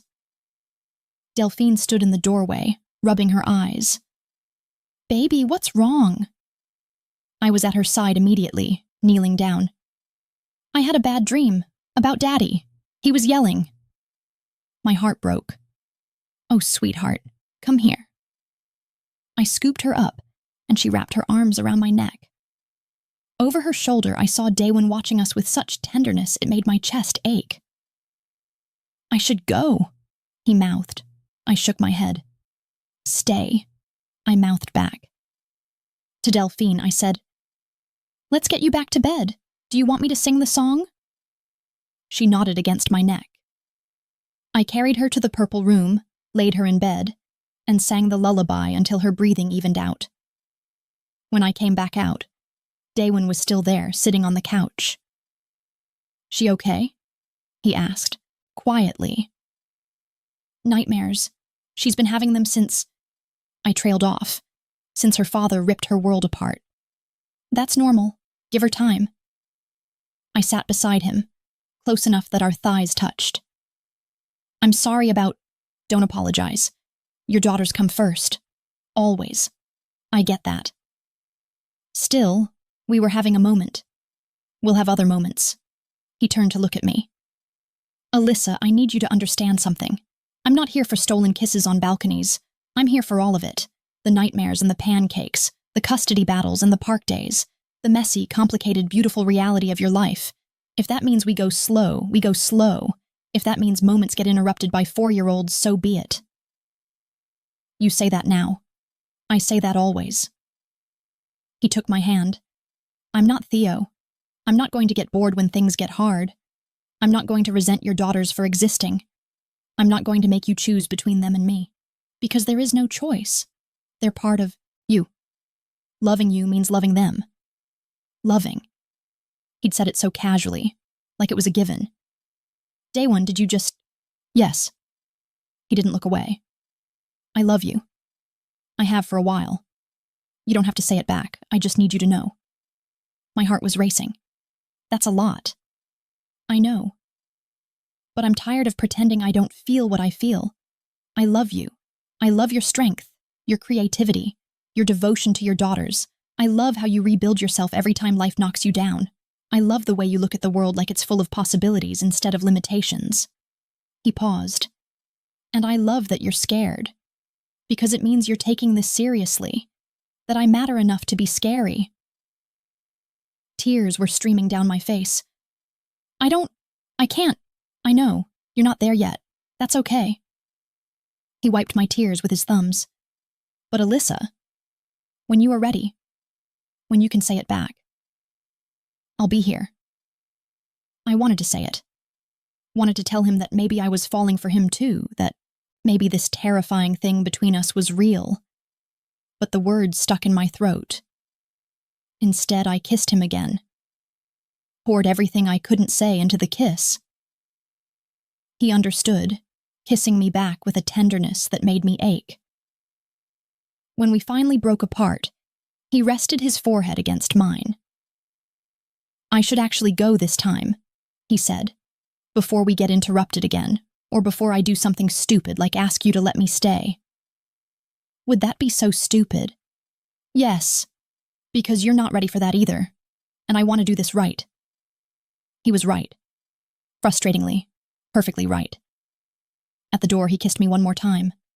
Soft, sweet, full of promise. "Call me if you need anything, day or night.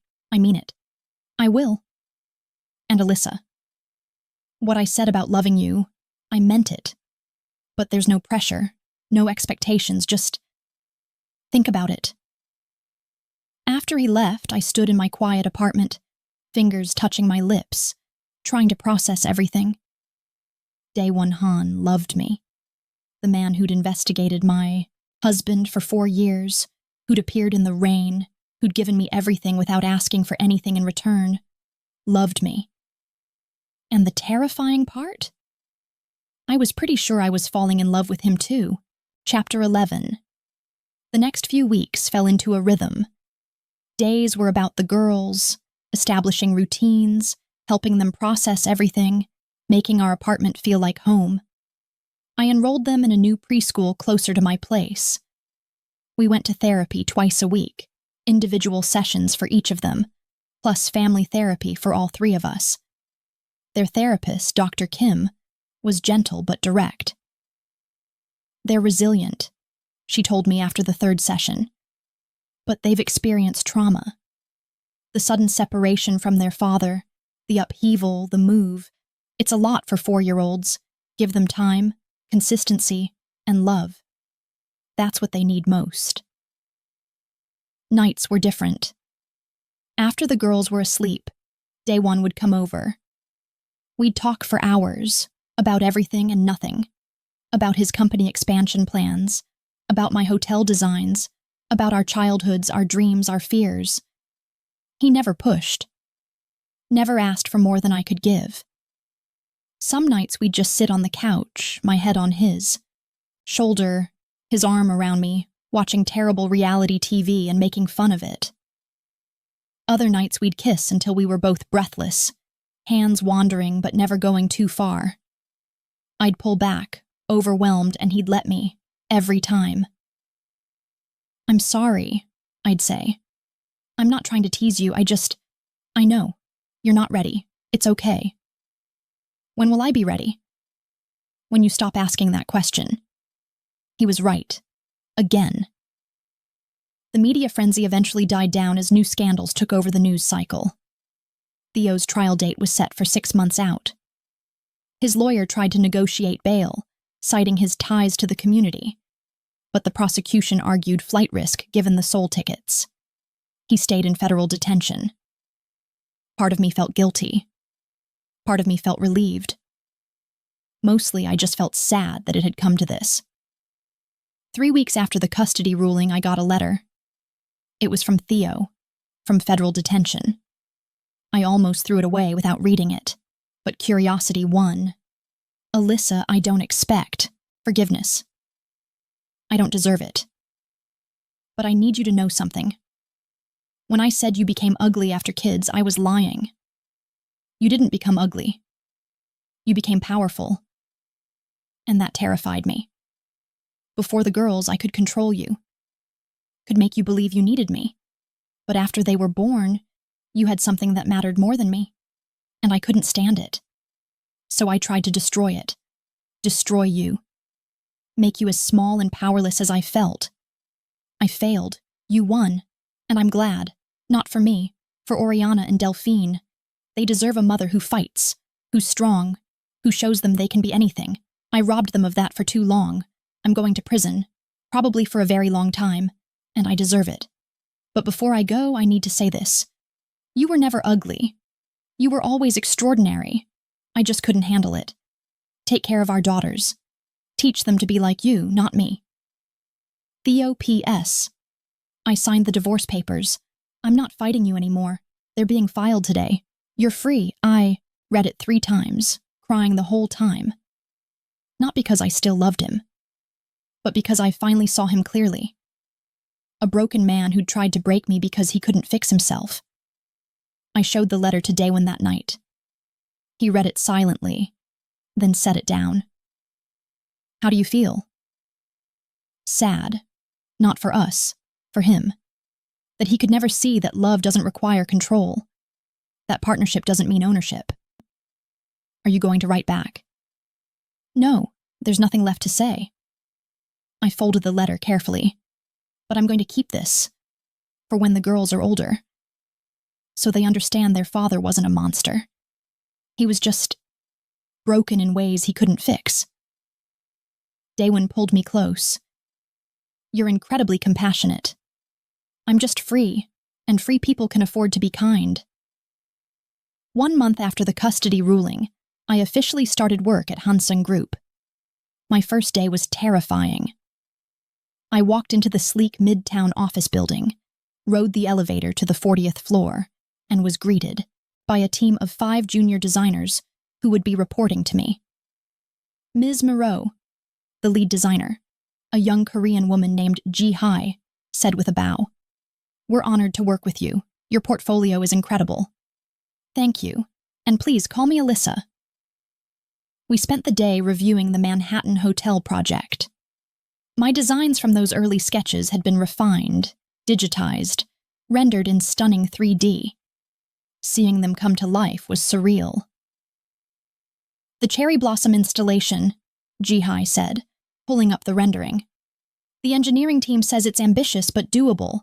If we can secure the right materials, we can have it completed in 8 months. 8 months. 8 months, and my vision would be real. That night, I practically floated home. Day one was already there. I'd given him a key 2 weeks ago, making dinner with the girls. "Mommy!" Oriana ran to me. "Mr. Daewon is teaching us to make bulgogi." "Is that what smells so good?" "Wait until you taste it," Daewon said, looking up from the stove with a smile. "How was your first day?" "Amazing. Surreal. Terrifying." I dropped my bag, went to him, and without thinking, kissed him. Just a quick peck, but it felt natural. Right. The girls giggled. "Mommy kissed Mr. Daewon," Oriana sing-songed. I felt heat rush to my cheeks. "Yes, well, we're dating?" Delphine supplied helpfully, looking up from the vegetables she was helping cut with a plastic knife. "Yes," I said, deciding honesty was best. "Mr. Daewon and I are dating. Is that okay with you both?" "Does that mean he's your boyfriend?" Oriana asked. I looked at Daewon. We hadn't actually defined it. "If your mom wants me to be," he said carefully. "Do I get a say in this?" I asked, amused. "Always." "Then yes. Daewon is my boyfriend." The word felt strange, too casual for what we were, but it would do for now. Both girls cheered like we'd just announced Christmas. That night, after dinner, after baths, after bedtime stories, Daewon and I finally had time alone.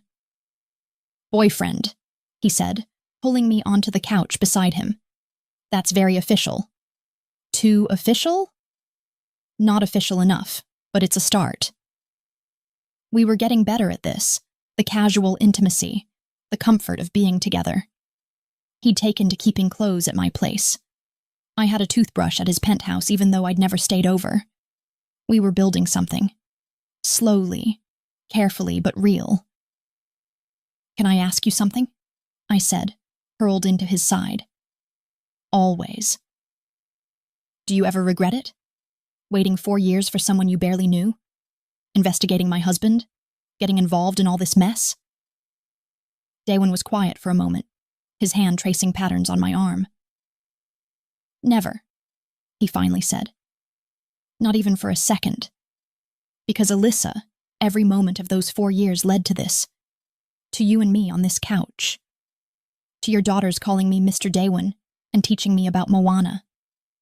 To getting to watch you bloom into who you were always meant to be." He tilted my chin up to look at him. "I'd wait another 4 years if that's what it took." "You won't have to wait that long."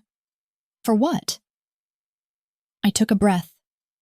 This was terrifying but necessary. For me to say it back.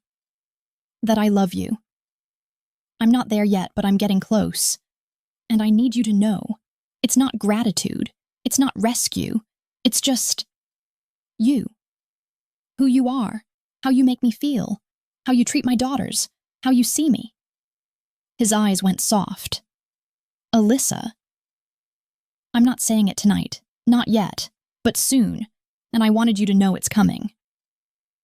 He kissed me then, deep and thorough, and I let myself get lost in it. We made out on my couch like teenagers until we were both breathing hard, and I had to pull back before we crossed a line I wasn't ready for. "Soon?" he asked, breathing hard, forehead against mine. "Soon," I promised. Chapter 12. 2 months after the custody ruling, Veronique had her baby. She called me from the hospital. "I know this is weird," she said, sounding exhausted. "But I don't have anyone else. My family disowned me when they found out about the affair. Theo's obviously out of the picture, and I thought, maybe—" "I'll be there," I said. "Give me an hour." Daewon insisted on coming with me, and we left the girls with Sun Hai, who'd come back from Paris for an extended stay. At the hospital, Veronique looked small in the bed, holding a tiny baby girl wrapped in pink. "She's beautiful," I said, meaning it. Her name is Hope. Veronique's eyes filled with tears. Because you gave me hope that I could be better, that I could leave, that I could protect her. I sat beside the bed. You did that yourself. No, you showed me it was possible. She looked down at her daughter. I'm going to raise her differently. She's never going to think she has to shrink herself to fit someone else's expectations. She's never going to settle for scraps because she thinks that's all she deserves. That's all any of us can do. Break the cycle. We stayed for an hour, helping Veronique with the baby, bringing her food from the cafeteria. When we left, she grabbed my hand. Thank you. For everything. For not hating me. For being kind when I didn't deserve it. We all deserve kindness, I said, even when we've made mistakes. In the car, Daewon said, that was gracious of you. She helped me win custody. The least I could do was show up for her. It's more than that. You could have held a grudge. Most people would have. I spent 7 years of my life being bitter and small. I'm done with that. I looked at him. Life's too short for grudges. I'd rather focus on building something good. Like us. Like us. 3 months after the custody ruling, the hotel construction was ahead of schedule. My cherry blossom installation was being fabricated in Korea and would arrive in 4 weeks. I was at the construction site daily, overseeing every detail. Ji-Hai and the team were brilliant, translating my vision into reality with precision and care. One night, after a long day on site, Daewon surprised me. Pack a bag, he said when he picked me up. We're going away for the weekend. What? I can't just... The girls are spending the weekend with Sunhai. I already arranged it. She's thrilled. Daewon, Alyssa, you've been working nonstop for 3 months. You're exhausted. You need a break. So we're taking one. Just you and me. No work, no stress, just... us. I should have protested more. But the idea of 48 hours of just us was too tempting. Where are we going? You'll see. He took me to a cabin in the Catskills, secluded, beautiful, surrounded by trees in their fall glory. The cabin was small but perfect. Fireplace, huge bed, a kitchen stocked with everything we'd need. How did you... I have people. He grinned. Now go change. There's a hiking trail I want to show you before it gets dark. The hike was perfect. The fall air was crisp, the leaves vibrant reds and golds. We walked hand in hand, talking about everything and nothing. At the summit, overlooking the valley, Daewon stopped. I need to tell you something, he said. My heart jumped. Okay. When I brought you here, I had a plan. I was going to make this big romantic gesture. Dinner, wine, probably some embarrassing speech about how you've changed my life. He smiled. But standing here with you, I realize I don't need all that. I just need to say this. Thank you. For what? For letting me in. For trusting me when you had every reason not to. For giving me a chance even though I came into your life in the creepiest possible way. He cupped my face. For being brave enough to build something new instead of hiding in what's safe. Daewon, I love you. I know I've said it before, but I need you to hear it again. I love you, not who you could be, not who you were. Just who you are right now. Messy and scared and rebuilding. That's who I love. Tears were streaming down my face. And I know you're not ready to say it back.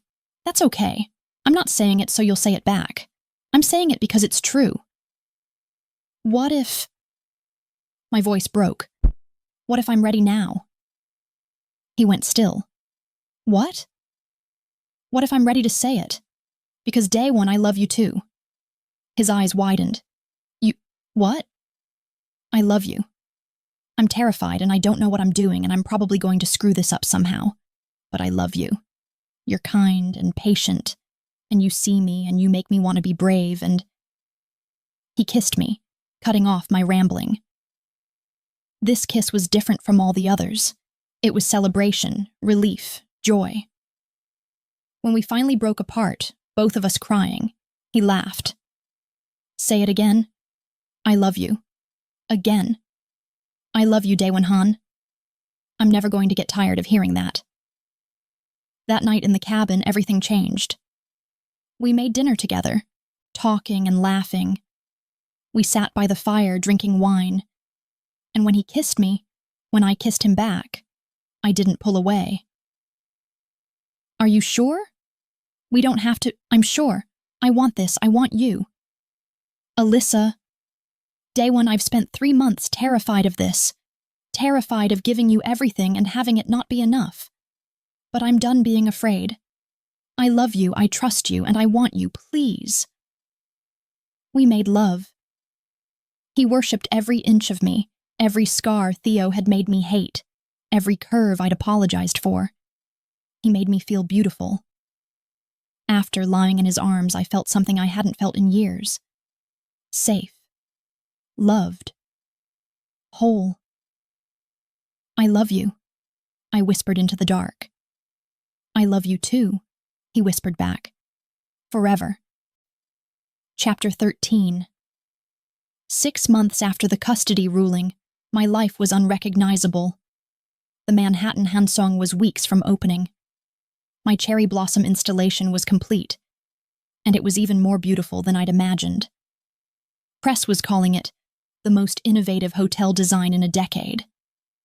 Oriana and Delphine were thriving. They still had hard days, nightmares about their father, questions about why he couldn't be with them. But they were healing. Dr. Kim said they were making remarkable progress. Theo's trial had concluded the previous month. He'd been sentenced to 8 years in federal prison. I'd been offered the chance to give a victim impact statement, but declined. There was nothing left to say. The divorce was finalized. I was Alyssa Moreau again, officially. No more Mrs. Park. And Daewon. Daewon was everything. We hadn't moved in together. I wanted the girls to have stability in one place for a while longer. But he was at our apartment most nights. The girls called him Uncle Daewon, officially now. Though Oriana had started occasionally calling him Daddy Daewon when she forgot. Each time she did, Daewon's eyes would get suspiciously bright. The grand opening gala for the Hansong Manhattan was scheduled for Friday night. Black tie, press everywhere, the design community's biggest names in attendance. I was terrified. What if they hate it? I asked Daewon the night before, pacing our apartment. They won't hate it. It's brilliant. What if I'm a one-hit wonder? What if this is the peak and it's all downhill from here? He caught me mid-pace, pulled me close. Then we'll deal with it. But Alyssa, tomorrow night is going to be incredible. You've created something extraordinary. Trust yourself. The night of the gala, I wore a baby pink dress. Simone had done my hair and makeup, celebrating every feature Theo had made me hide. When I walked into the lobby I'd designed, I wanted to cry. It was perfect. The cherry blossoms caught the light, creating shadows that danced across the walls. The traditional Korean elements blended seamlessly with modern luxury. People gasped as they entered. Mommy!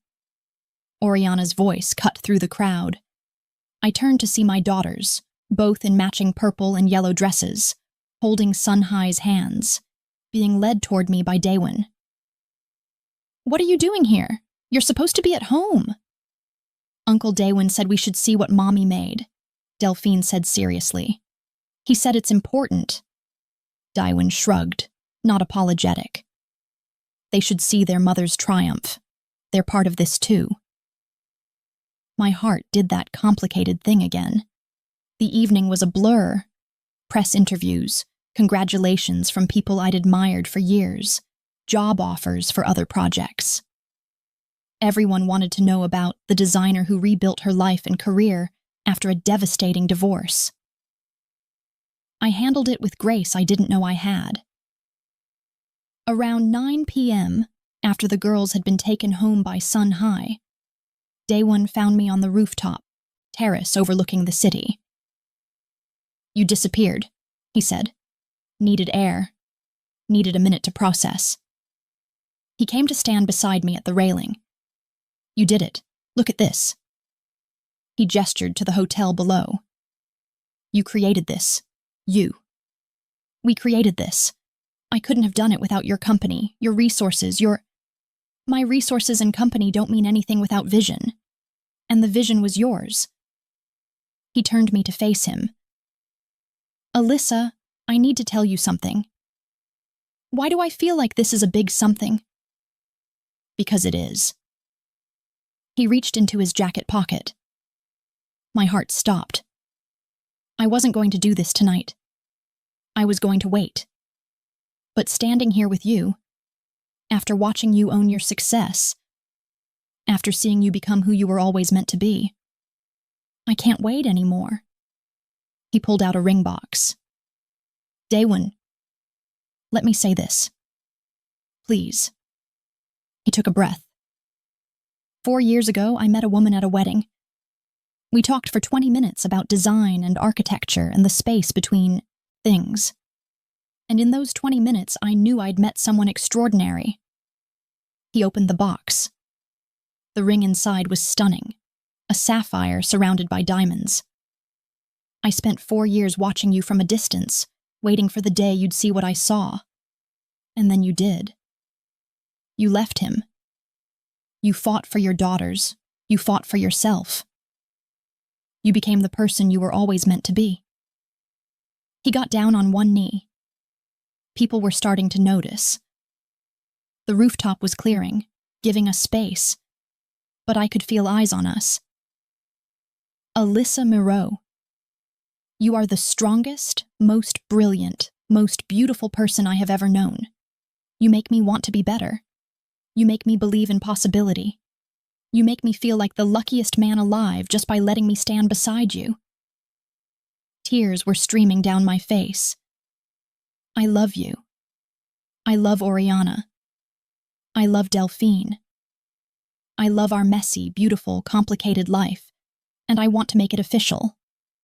I want to be your partner, your husband, your teammate. I want to build a life with you, not because you need me, but because we choose each other. He held up the ring.